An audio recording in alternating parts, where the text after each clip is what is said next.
So you're done with your paper and you want to double check to make sure that you have documented everything properly and provided key references as necessary when you finish your research. One of the tools that I use as a teacher here is trying to see if everything was documented properly. I use this thing called social. Let's see here. I'll show you.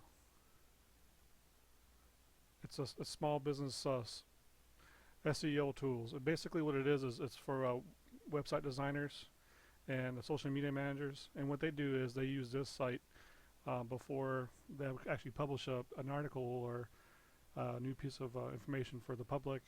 They run this through and they check to see if any sources are similar to other information provided in the web. And basically, why it's important is because in the web world is it provides devalues actual web page ranking. So if they have similar content that other websites have, it lowers their rank. And another reason why it's important for here is same influence here is if your paper is not documented properly, you would actually lower your score for your grade to for the paper, and you're not giving credit to where it needs to be given to. What I did was I've actually copied the whole entire text of the paper provided right here that I've already written. Actually, I didn't get all of it. What I did was I copied Control C and copied it into the actual text box here on the website. And this website is right up here. It basically it's small SEO tools.com, and then if you just search that right there, it'll actually come up by itself like this, and then you just go Plagiarism Checker, and then there you are. You paste your work there. And what I tell my students I like them to do is go ahead and use the checker, and the reason why is it just gives you a sanity check as far as what research you've done and made sure that everything's documented properly. And what it does is it runs through this whole check, and it checks all the different websites that the contents are uploaded to against. Publishers upload their content, and it's available there too, and it searches their websites.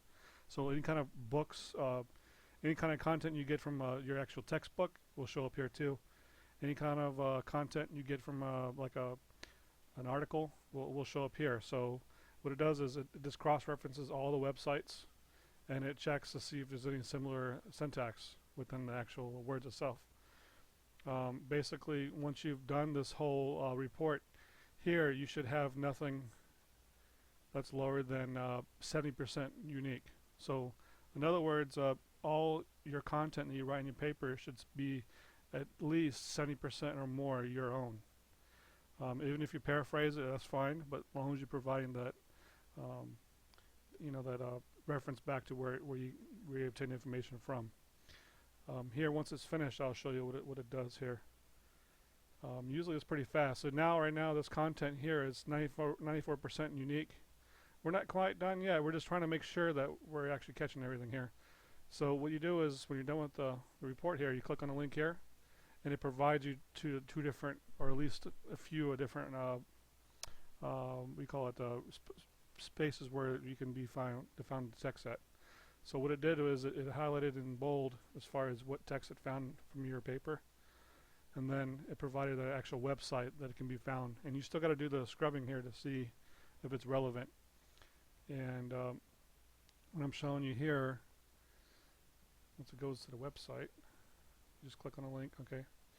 What it looks like here, it looks like I grabbed the definition from that website. So what I want to do is verify this was a website I used. And it looks like bizfinanceabout.com.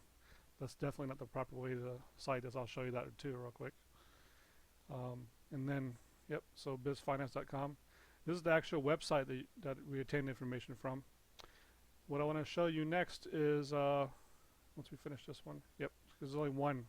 So you would keep on going through, and if you did have more than 70, or more than, I guess I would say less than 70% unique, you definitely need to rework your paper and actually provide more content that's unique. So, and then you would just recheck again. You keep on doing this until you're finished. But as far as this website here, as far as properly documenting it, what I like to use is called Son of Citation Machine up here, and this is the website, citationmachine.net, right up there. So basically, whenever you type this in, this is a long encrypted.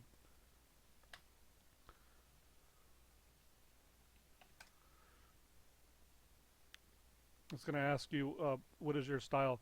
Now, Grantham, we use APA format. Some other colleges use MLA, but primarily we use APA. And basically, from here, what you do is okay. I'm not doing that. I'm not doing the ISBN. I'm sorry.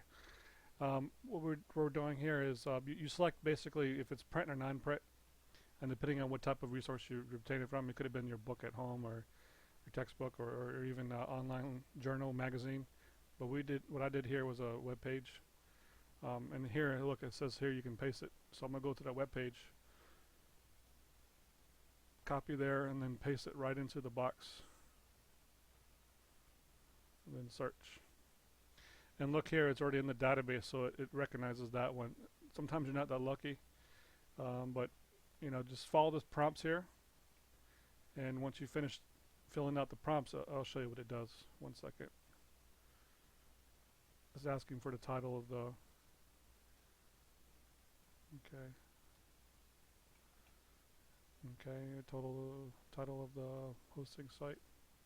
We'll just go about.com. It's right there.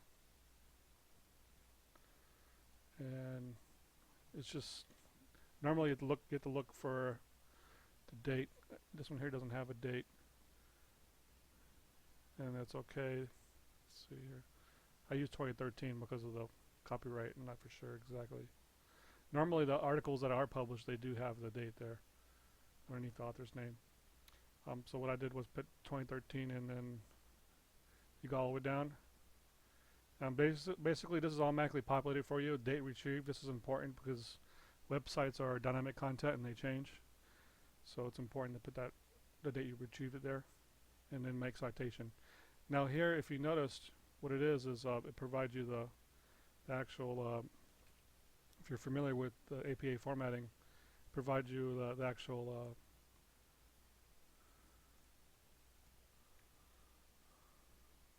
come on.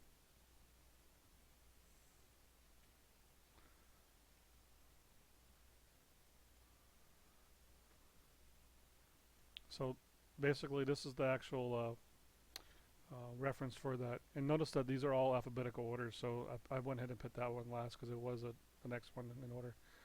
And then from there, this is the actual reference page reference, and then this is the in-text citation reference. You know, sometimes your professor asks you, well, how come you don't have a in-text reference? And this is what this is for here.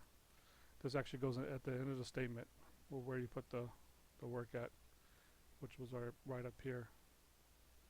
Now, this was not a direct citation based on information retrieved. And the way I can verify that was, let's go back to that website real quick.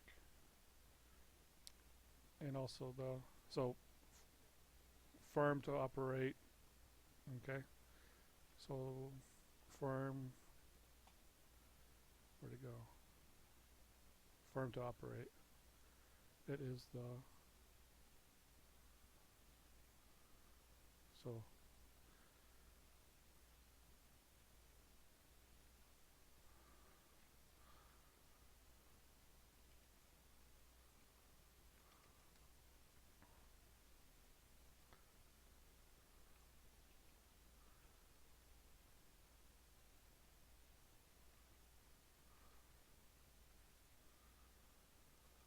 I want to make sure here, sorry.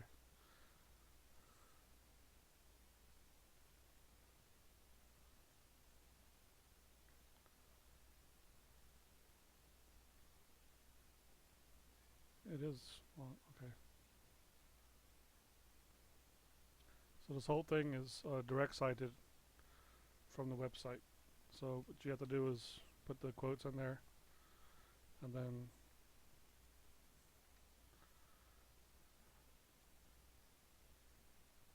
Okay, so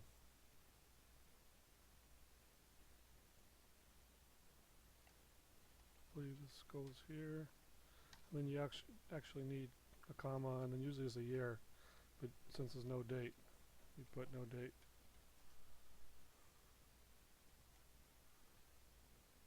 And then this should match. So since this was the whole statement, this would actually match down here too. So add no date. Basically, that's the way to avoid it. And then also, when you're including more examples in here, normally it's recommended not to have more than 30%. Some professors require less, like 20% or less, using references and examples. So just remember that rule of thumb. It's a rule of thumb that, you know, the unique content should be 70% or more of your own. And then if you wanted to blend some of the work from examples that really reinforce what you're talking about, that's really the key here. So you definitely don't want to override your paper with examples, because pretty much anybody can just go put examples everywhere and then keep it in there and not write your own work. But the key is to have your own thought based on the research, and then infuse, I call it, examples that help weigh or improve or reinforce your concept that you're talking about. So between here, I'm using then text citations and references using Citation Machine through this website. It's very useful. And then also using the small Seo Tools, which is free, and it never runs out of opportunity to. I never ask you for money or anything. Some sites do ask you for money, but this one never asks me for money at all. So what I do is I paste the document in there and then check, and it's pretty quick. So I do about 100 of these a week.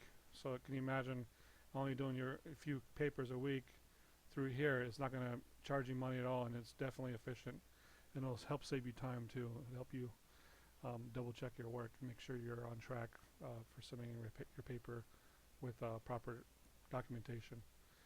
If you have any questions, definitely ask your professor. This is just a tool and a tip to help you get started and use tools that really do work and help you through. So, all right, take care.